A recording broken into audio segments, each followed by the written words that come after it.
आज हम राष्ट्रपति के आपातकालीन शक्तियों का जिक्र करेंगे। आपातकालीन शक्तियाँ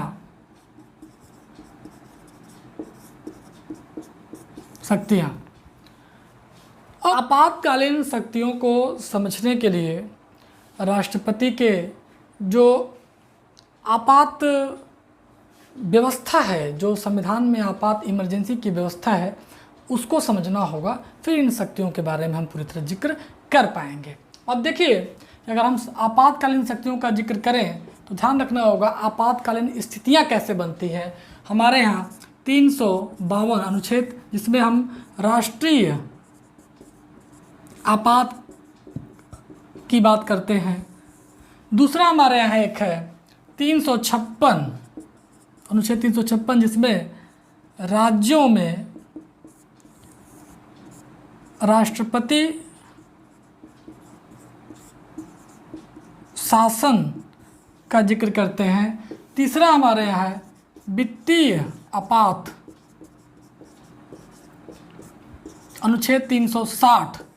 तीन तरह के आपात हमारे संविधान के द्वारा भारत में पाए जाते हैं।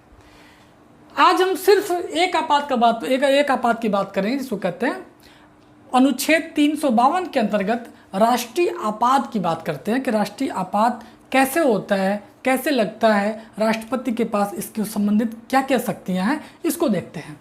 और देखिए, इनको मैं भी छोड़ता हूँ बाद में। आज इसको आपातकालीन शक्तियों को हम लोग दो पार्ट में पढ़ेंगे कि पहले पार्ट में क्या है उसका जिक्र करते हैं, फिर दूसरे पार्ट में क्या होगा उसको हम लोग 356 और 360 के संदर्भ में एक छोटा सा वीडियो हम लोग और देखेंगे। आज सिर्फ 352 की बात करते हैं कि 352 में क्या क्या चीज़ें शामिल हैं। अब देखिए, 352 मतलब राष्ट्रीय आपात।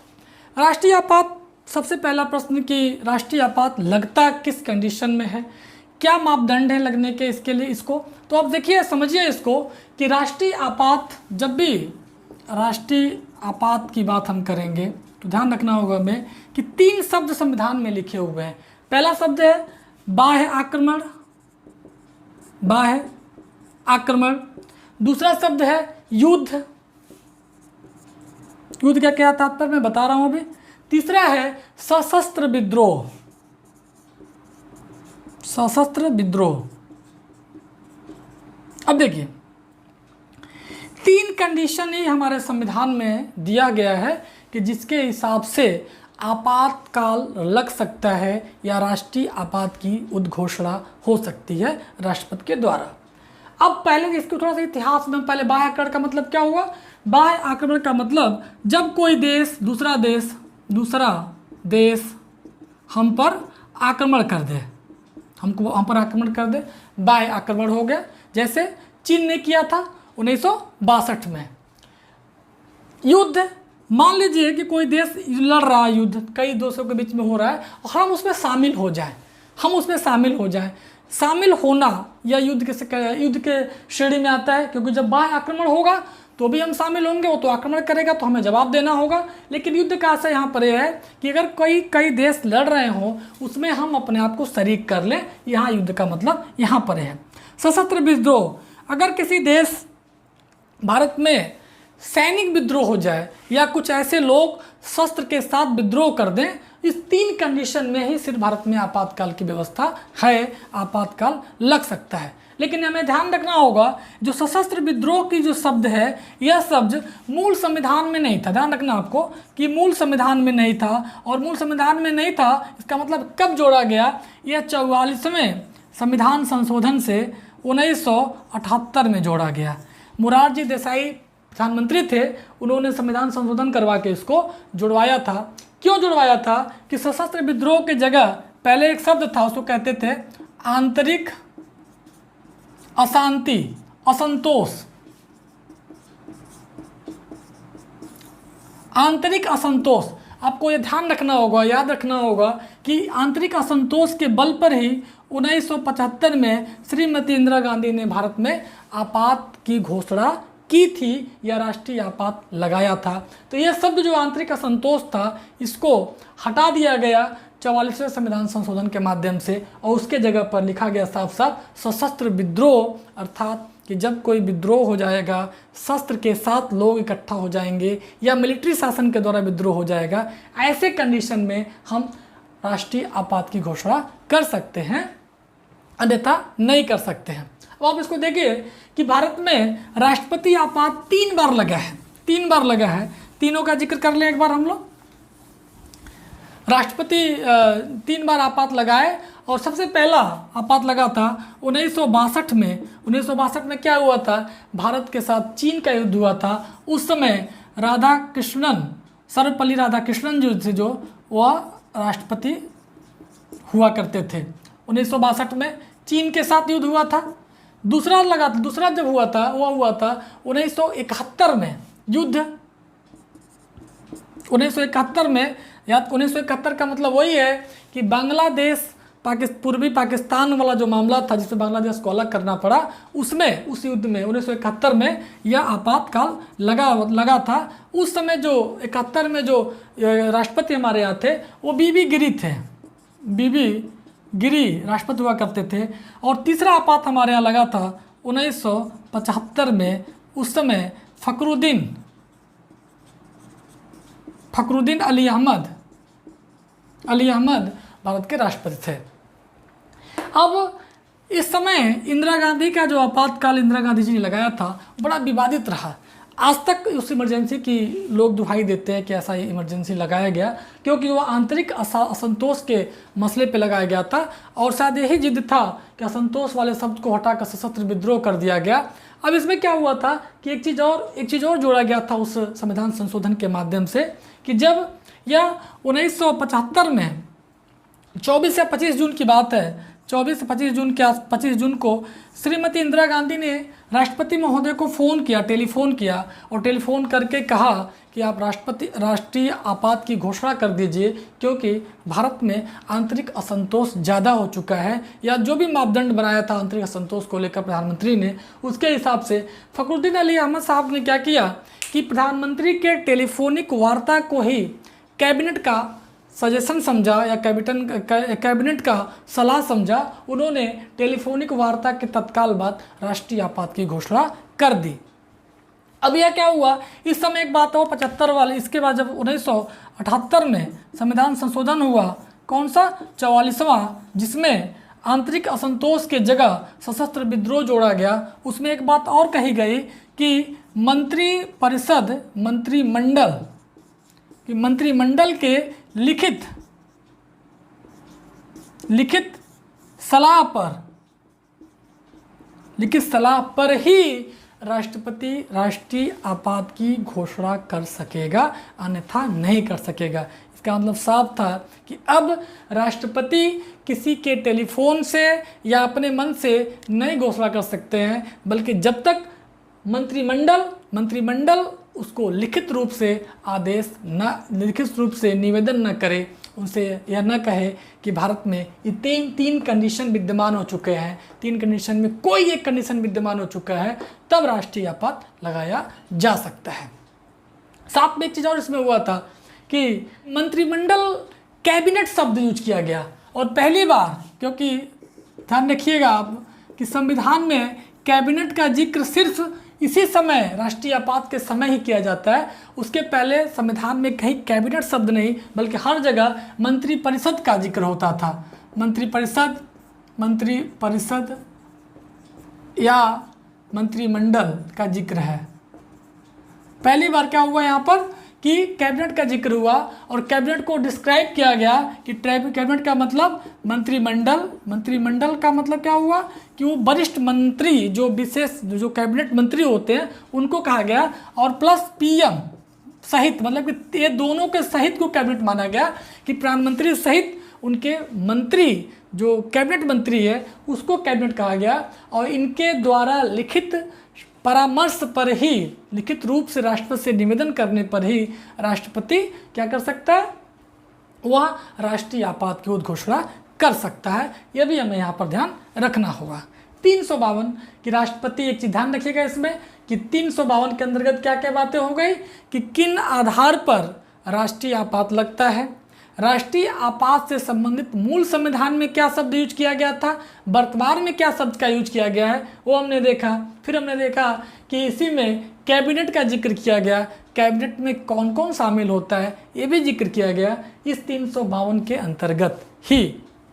अब हम बात करते हैं इसमें कि मान लीजिए कि अगर ये 3 कंडीशन, बाह्य युद्ध, आक्रमण युद्ध और सशस्त्र विद्रोह नहीं हुआ है, लेकिन संभावना है कि ऐसा हो सकता है, तो ध्यान रखिएगा कि ये वास्तविक रूप से नहीं होने पर भी, वास्तविक रूप से नहीं होने पर भी, यानी संभावना होने पर भी राष्ट्रीय आपात की घोषणा हो सकती है। ये भी पॉइंट हमें ध्यान रखना होगा। अब आइए 352 के अंतर्गत अब बात करते हैं इसमें कि आखिर यह आपातकाल कितने दिन तक चलेगा, या इसको लागू करने के बाद अगर संसद है कितने दिन तक बढ़ाया जा सकता है, या बिना संसद के अगर राष्ट्रपति ने आपातकाल घोषणा कर दिया है कैबिनेट के सलाह पर तो कितने दिन में इसका अनुमोदन लेना अति आवश्यक है। अब आप समझिए इसको कि अगर इन 3 कंडीशन के आधार पर या 3 कंडीशन की संभावना के आधार पर राष्ट्रपति महोदय देश में राष्ट्रीय आपात की घोषणा कर देते हैं, और घोषणा करने के बाद, क्योंकि मैंने अभी आपसे बताया कि केंद्रीय मंत्रिमंडल यानी मंत्रिमंडल की लिखित परामर्श से ही राष्ट्रपति आपात की घोषणा करेगा, लेकिन ध्यान रखना होगा कि 1 महीने के अंदर संसद के दोनों सदन, राज्यसभा से कुल सदस्य संख्या का बहुमत और उपस्थित का 2/3 सदस्यों के बहुमत के साथ पास करना होगा। अगर ये पास नहीं होता है तो 1 महीने के अंतर्गत अगर नहीं पास होता है तत्काल प्रभाव से यह राष्ट्रीय आपात समाप्त माना जाएगा। लेकिन अगर पास हो जाता है, अगर ये पास हो जाता है तो फिर क्या होगा, अगर ये पास हो जाता है तो मैक्सिमम 6 महीने तक ही यह आपातकाल लागू रह सकता है। लेकिन ये ध्यान रखिएगा कि समय की सीमा इसकी अनंत है। कैसे है, 6 महीना जो है इस 6 महीने को बार बार अगर हर 6 महीने पे बार बार इसको संसद के द्वारा उसी प्रक्रिया से पास कर दिया जाए 2/3 बहुमत के हिसाब से, तो यह इसका जो समय है वो अनंत काल तक चल देगा। यह कभी भी जितने दिन 2 साल, 4 साल, 5 साल, 10 साल चलाइए कोई फ़र्क नहीं पड़ता है, लेकिन इसको सदन के दोनों सदनों के द्वारा इस स्थिति में इसको पास होना अति आवश्यक है, तभी ये हो सकता है, वरना या नहीं हो सकता है। हमें ध्यान रखें, इसके बाद और हमें ध्यान रखना होगा इसमें कि कितनी बार, कई बार प्रश्न केसेस के एग्जाम में आया था कि कितनी बार संसद कितनी बार 6 महीने पे पास कर राष्ट्रीय आपात बनाए रखा जा सकता है। तो ध्यान रखिएगा, मैंने कहा अनंत काल तक, यह 6 महीने के दौरान अगर संसद के दोनों सदन अपनी प्रक्रिया के माध्यम से पास कर देते हैं तो राष्ट्रीय आपात अनंत काल तक चल सकता है, इसमें कोई भी दिक्कत नहीं है।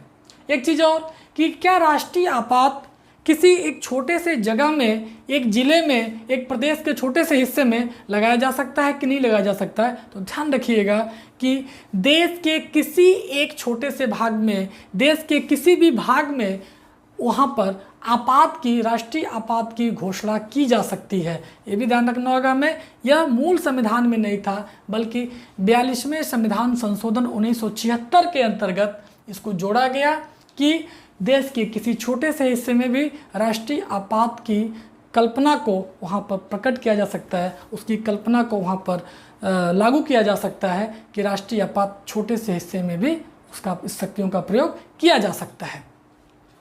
यह हुआ राष्ट्रीय आपात से संबंधित कि क्या होता है, किस तरह लगता है। हाँ, एक चीज़ साथ में और देखें कि राष्ट्रीय आपात समाप्त कैसे होगा, समाप्त समझते हैं, फिर देखते हैं इसका प्रभाव क्या होता है। समाप्त कैसे होगा, पहला चीज़ है कि राष्ट्रपति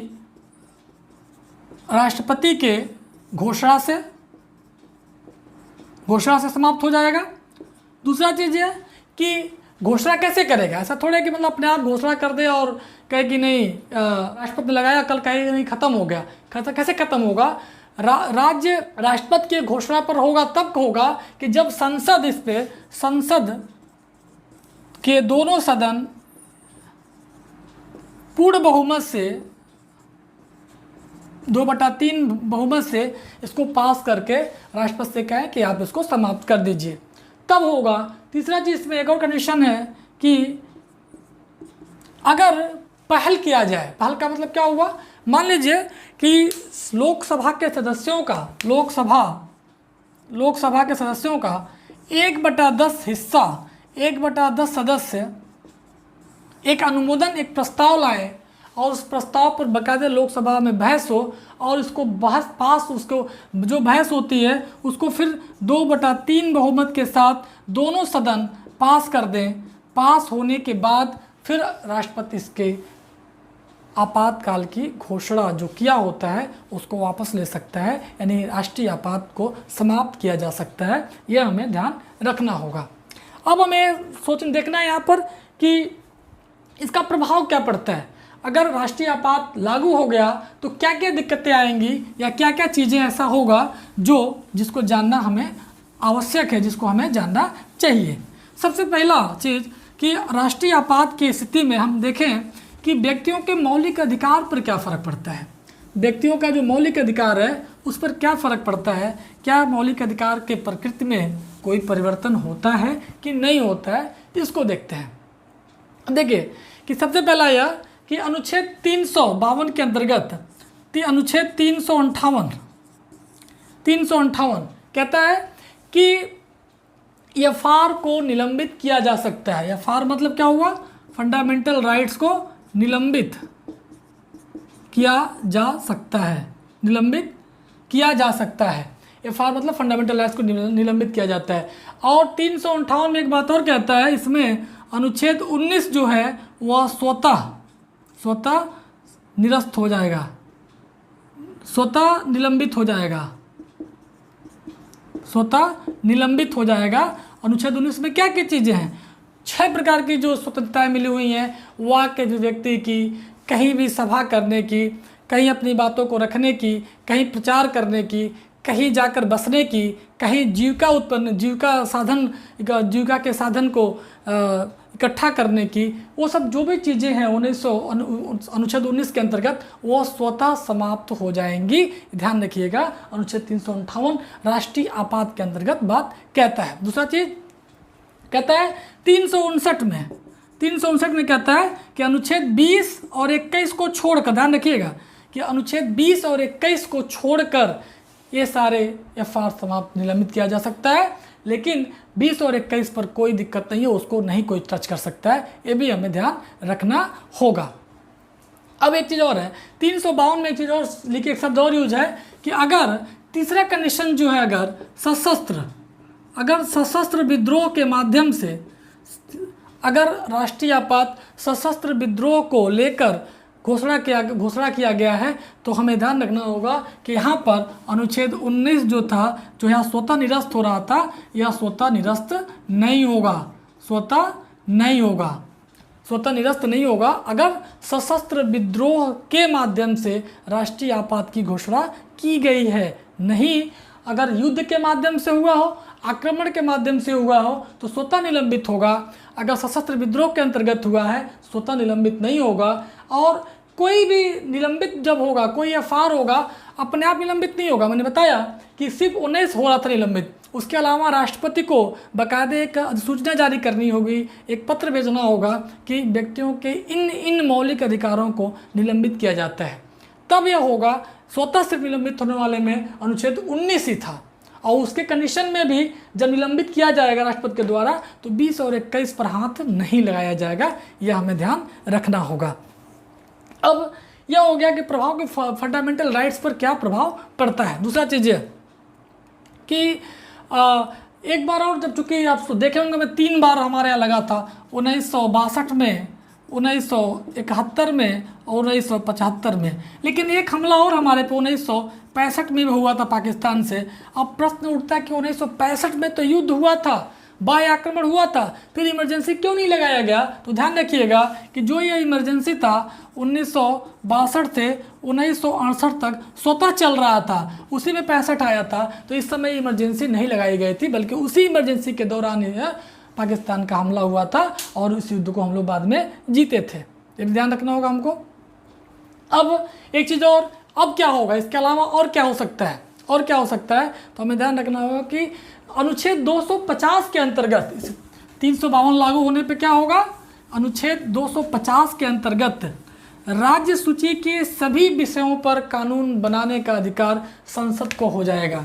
250 अनुच्छेद 250 के अंतर्गत राज्य सूची के सभी विषयों पर कानून का अधिकार किसको होगा? संसद को हो जाएगा। मतलब कि राज्य सूची के सभी विषयों पर कानून बनाने का अधिकार किस संसद को मिल जाएगा अगर 352 के तहत राष्ट्रीय आपात की घोषणा की गई है तब। यह हम यहाँ पर देख सकते हैं, हम यहाँ देख रहे हैं कि इस तरह राष्ट्रपति के आपात की जो शक्तियाँ हैं उसमें राष्ट्रीय आपात 352 को लेकर जो बात की गई है, इतनी बातों को अगर हम ध्यान में रखें तो उसके आपातकालीन शक्तियों का एक पहलू हम अच्छी तरह से समझ सकते हैं।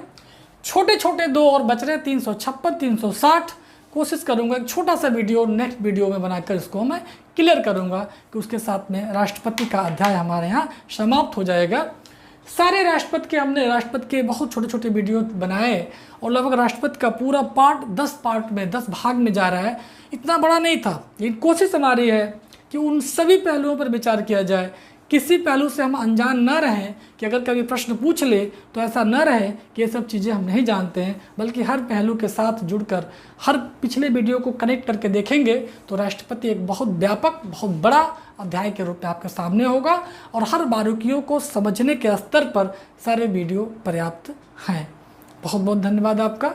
नेक्स्ट वीडियो में हम राष्ट्रपति के 356 और 360 अनुच्छेद की चर्चा करेंगे, जिसमें हम राज्यों से संबंधित इमरजेंसी की बात करेंगे और वित्तीय इमरजेंसी की बात करेंगे कि राष्ट्रपति को उन स्थितियों में क्या क्या पावर संविधान प्रदान करता है।